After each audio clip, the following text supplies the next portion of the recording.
Hello Lancers, I'm Grace Wanyama. Welcome back to Lancers TV. And I'm Sage Sabinden. Homelessness continues to be an issue for the state of California, but Riverside is handling this issue with a new approach. Reporter Stephanie Padilla gives us an inside look. The Grove Church has recently created 4 600 square feet homes for our neighbors without homes. Before the Grove Village, Sarah Thompson, a participant for this movement, says, I was sleeping on my nephew's floor while he was sleeping in the garage, and the kids were sleeping in the bed. Now Sarah and her 2 kids are living in a furnished 2-bedroom home. The Grove Village provided all the amenities needed to live a normal life, such as blankets, soaps, towels, and most importantly, running water. Not having a place was being used to try to keep the kids from me or to take them, saying that I didn't have a stable home. They now have like a stable home. My 10-year-old tells me all the time how much he appreciates just having routine again, having normalcy again. My 4-year-old, she just has her own little space. Pastor Andy Chibo explains where the incentive came to create Grove Village. This initiative started many years ago with our mayor giving a challenge to all the faith-based organizations to take on one homeless family and try to help them out and get them off the street as much as we can. And that's exactly what the Grove Church did, but instead of providing only 1 family homes, they provided 4. Now we sat down with Mayor Rusty Bailey and he explained to us a little bit more about this initiative. Yeah, so Love Your Neighbor is a faith-based initiative to find a way to end homelessness. Homelessness is an issue that continues to grow in California and Riverside. Numbers, I do believe, are increasing because of the downward pressure that's caused by our housing crisis, the prices in the state, the lack of wage growth as well. Mayor Rusty Bailey continues to call on the help of faith-based organizations to alleviate the problem of homelessness and help individuals like Sarah Thompson. In Riverside, I'm Stephanie Padilla. Back to you in the studio. What a great initiative. Absolutely, what a great inspiration to the community. On a different note, the city of Riverside has shut its doors to the famous Sevilla restaurant. Following a dispute, the restaurant was forced to shut down after being in service for over 20 years. In an article written by the Press Enterprise, the owners of the Spanish restaurant said that they felt unfairly targeted by the city.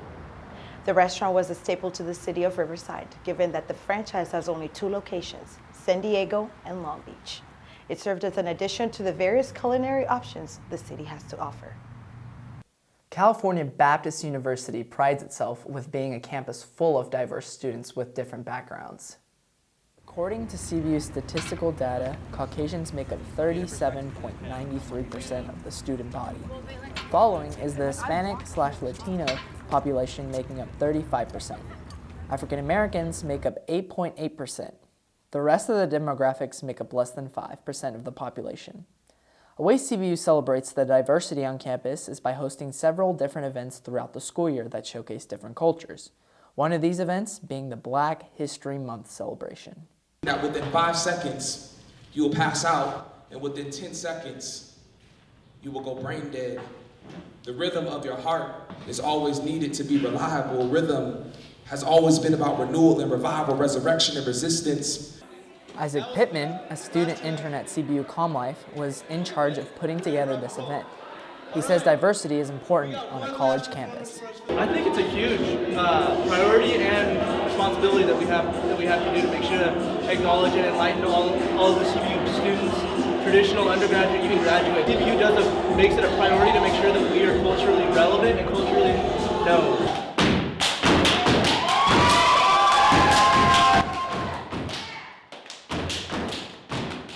Samantha Thomas, a CBU alumni and performer, tells us why diversity is important. They're so important. They're so important because college is supposed to be an experience where you're meeting people and you're meeting different people.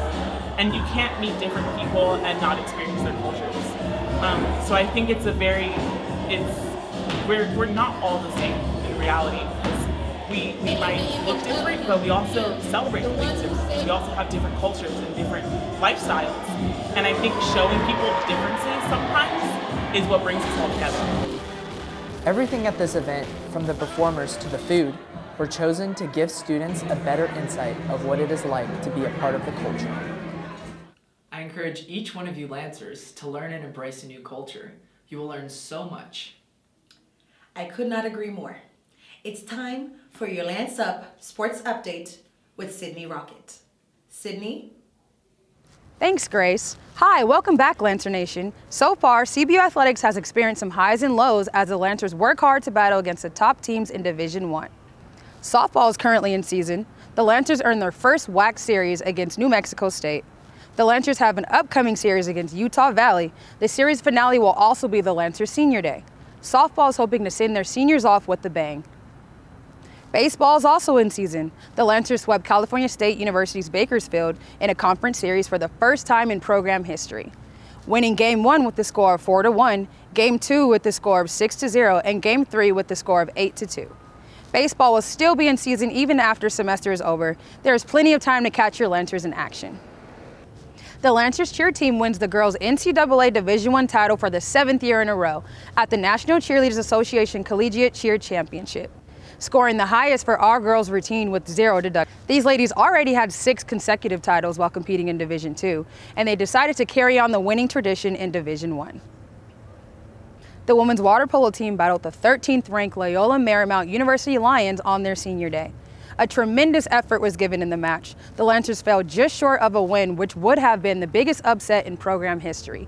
These Lancers, especially the seniors, have always been competing in Division I from the start. The women's golf team has recently secured their 2nd win of the season in the Pizza Hut Lady Thunderbird Invitational hosted by Southern Utah University in St. George, Utah. After the tournament in Utah, women's golf have also placed top 5 in the Red Rocks Invitational hosted by Northern Arizona University in Sedona, Arizona. Women's basketball's historical season came to an end in March. Women's basketball hosted the first ever postseason game in the CBU Event Center against Pepperdine University. Pepperdine came out with the win, but the Lancers also had an outstanding season in their first year competing in Division I. These Lancers had 9 consecutive wins at one point during the season. The Lancers end their season with a WAC record of 11-5. Meanwhile, CBU men's basketball ends its season in the Western Athletic Conference. These Lancers secure their 16th win against the University of Texas Rio Grande Valley as a program in its first year in Division I. Aside from the wins, sophomore Milan Acquaah also receives an NABC All-District Second Team Award and the 2019 WAC Newcomer of the Year Award. Sports reporter Wyatt Mitchinson had a chance to sit down and interview Milan. Take a look. Hello and welcome the WAC Newcomer of the Year, All WAC First Team and All WAC Newcomer Team, number 0, Milan Acquaah. How does all the success make you feel? Very thankful. Just thankful for the opportunity to be able to play at Cal Baptist and the opportunity to be able to form brothers that I didn't have before. So it's just been a great opportunity for me, and I look for success in years to come. So you guys ended up finishing 5th in the WAC. You guys played in the postseason, super close game, came down to the final buzzer.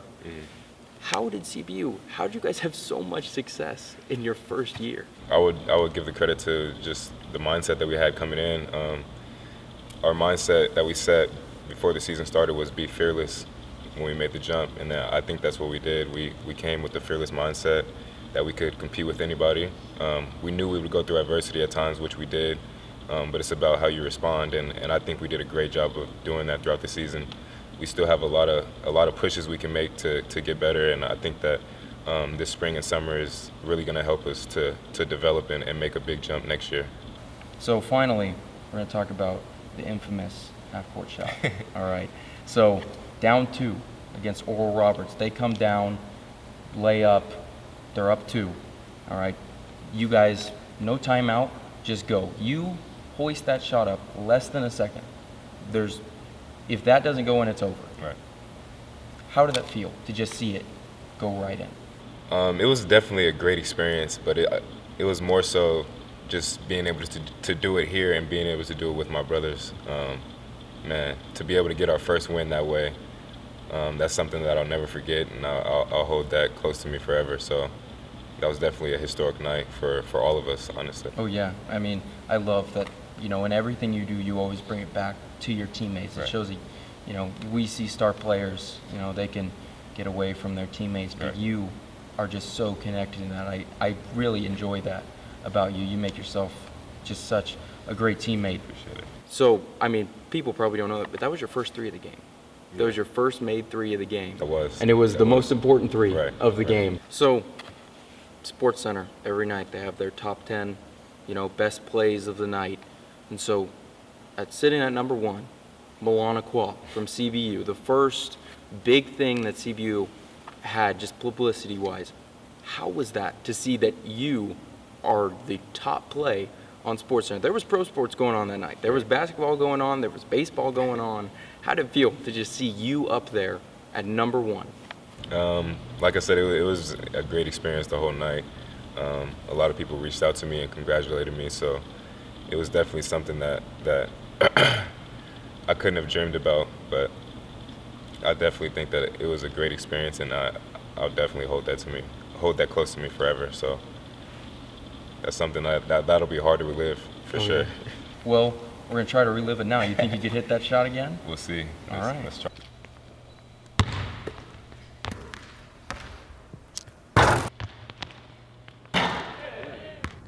That's all for your Lance Up Sports Update. You can follow CBU Lancers on Instagram to get more updates on your favorite teams. I'm Sydney Rockett. Back to you guys in the studio. Thanks, Sydney and Wyatt.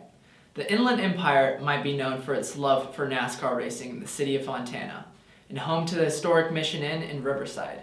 But the Inland Empire is also home to one of the only flamenco studios in the area.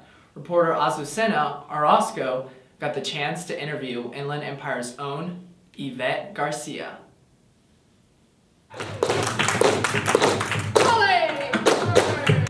Yvette Garcia's flamenco career started when she was still in Spain. Today, she dedicates her life to instilling the art of flamenco to her students in the Inland Empire. I started dancing flamenco as a young child in Spain, growing up in Spain, all the festivals and all the fairs in town and in the nearby towns.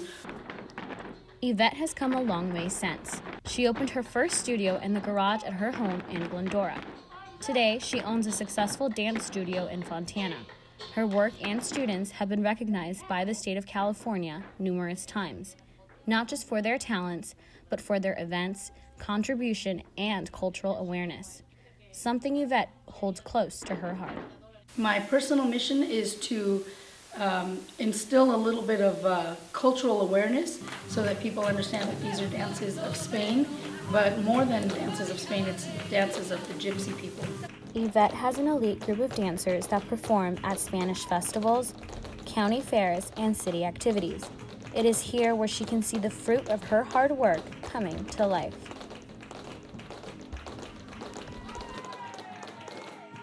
It's always a joy. It's always the teacher's best pride and joy to be able to see your students perform, do well, and it's definitely one of my goals to be able to always know that I want to teach my students and not limit them. I want them to be able to be professional dancers if that's the case, if that's what they would like to do. Yvette Garcia says the most rewarding thing about teaching is seeing her students overcome obstacles and instill Spanish culture into their lives. I do enjoy very much seeing students that are struggling with certain things overcome that in class, and then I like seeing them get out on stage and, of course, just give it their all. That's the ultimate goal of a teacher, to be able to see your students shine. Yvette has a 3-year-old son who she hopes will carry on the same passion for flamenco in his own heart. Definitely. Flamenco is my passion. It's my work. Like I always like to say, I come to the studio and this is my office. So I live it daily. I listen to flamenco music. When I'm at home, I'm always constantly choreographing in my head. And it surrounds everything that I do. In Fontana, for Lancers TV, I'm Azucena Orozco.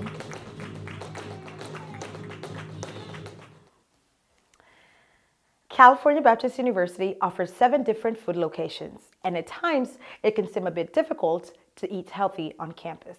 But reporter Ashley Jimenez is here to prove us wrong.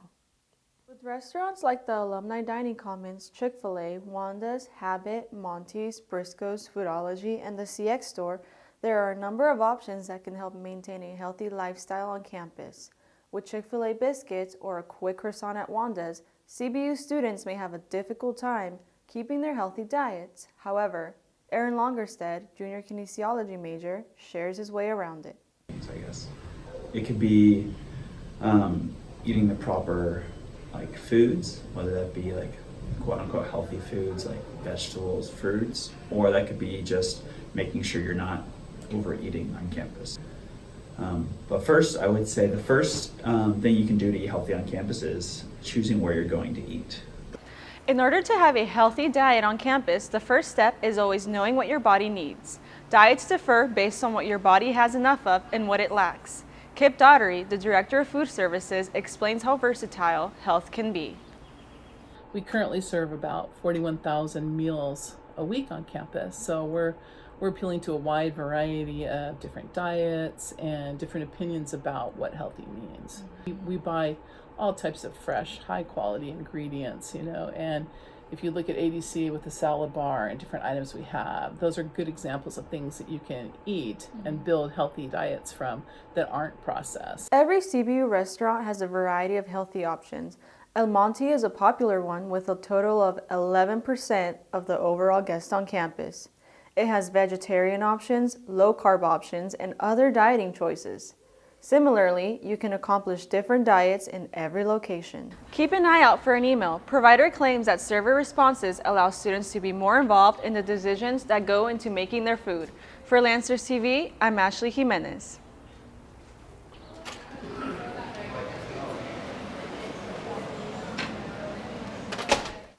Now we have Ashley Jimenez with Lancers Noticias. Ashley? Hola, bienvenidos a Lancers Noticias. El activismo en la comunidad latina es admirable. Como César Chávez, Dolores Huerta y muchos otros activistas latinos, todos saben que cada batalla empieza con un esfuerzo hacia el bienestar de la sociedad. Stephanie Padilla se une con activistas en la área de San Diego y comparte los motivos y las metas de los voluntarios. Came up over one of these ridges and he looked down and he saw something sparkling. I thought an angel must have come and put that water for me. He's had a fruitful, wonderful life because he made it through, because somebody, an angel, left him a gallon of water when he thought he was going to die. As many years ago as that happened, this fella has had a family. He's a professional. He became a pastor and he now runs a church back in Wisconsin. Lance Owen cuenta esta historia de un inmigrante que tuvo el valor de cruzar la frontera. Sin embargo, no todos los que cruzan tienen la misma suerte. Algunos llegan al desierto sin agua y no logran salir. Ángeles de la Frontera es una organización que ayuda a los inmigrantes. Cada tercer sábado del mes reúnen a voluntarios para disponer galones de agua en el desierto. Marlene Carrillo, una voluntaria, ha encontrado diferentes artículos durante su tiempo con Ángeles de la Frontera. Te encuentras artículos de los migrantes, ves lo que el coyote les da al momento de que ellos van cruzando. Nos hemos encontrado con mochilas, con inventos para que no dejen su huella, así que todo eso como que uno no lo piensa hasta que ya lo tiene enfrente de sí mismo. Los voluntarios también encontraron 2 pulseras con cruces atadas a las manijas de las botellas de agua. También dejaron bolsas llenas de comida, agua y cobijas, e incluso escribieron palabras alentadoras sobre los galones de agua. Fabiola Gómez nos cuenta de su primera experiencia voluntando. It was hard, but I mean, I can only imagine people crossing. It's even harder, because at least I knew I was getting out, but they obviously don't know if they're going to make it out. Alonso Amador, otro voluntario, le dijo a Lancers Noticias la razón por qué él decidió donar su tiempo. The reason I decided to actually come was because my dad also immigrated, the same way through the cerros. He got lost, he struggled. He was a jornalero, so he would be at Home Depot trying to, get a job or, we didn't know if he was actually going to be, employed that day or if he'll have money to go home and eat that day, you know. Sometimes he'd go, nothing would be available, and he did live in the cerros, you know, for quite some time. So for me, it's like a way to give back to any other person that might be going through the same thing, you know. Obviously, there's always people crossing and stuff. So like I was telling Harold that we can totally do it. I know it'll be hard, but we can definitely do it. If they can do it, we can do it. And the ones that weren't able to do it, we'll do it for them.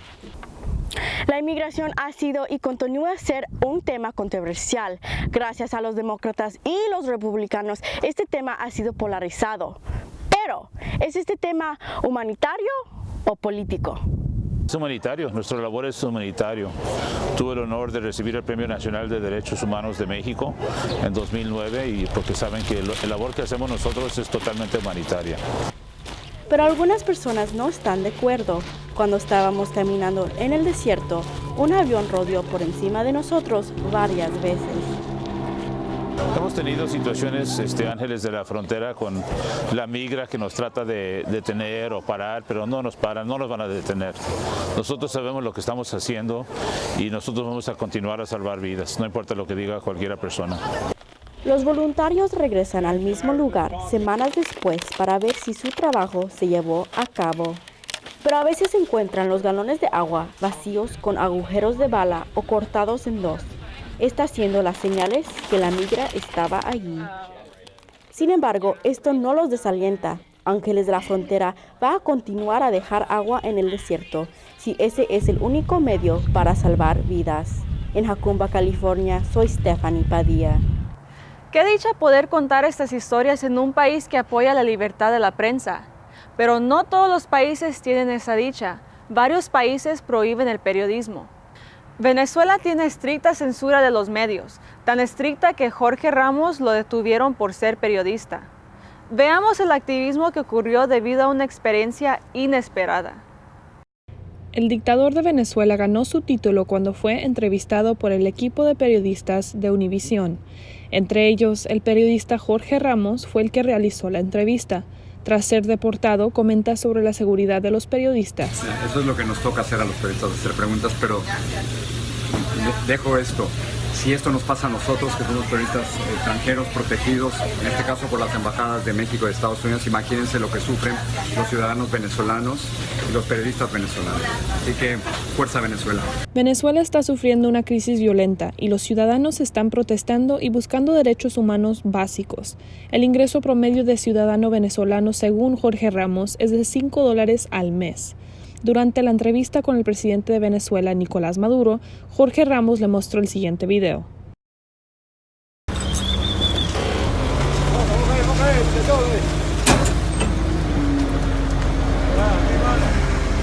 Cuéntame, ¿tienen que sacar la comida de la basura? Sí, tenemos hambre, Maduro ahora lo sabe.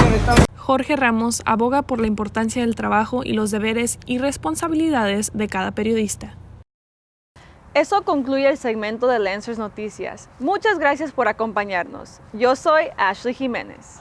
Well, that's it for Lancer's TV show. Make sure to follow us on Instagram at Lancer Media Group for more updates. Until next time, I'm Grace Wanyama. And I'm Sage the Bennett. Lance up.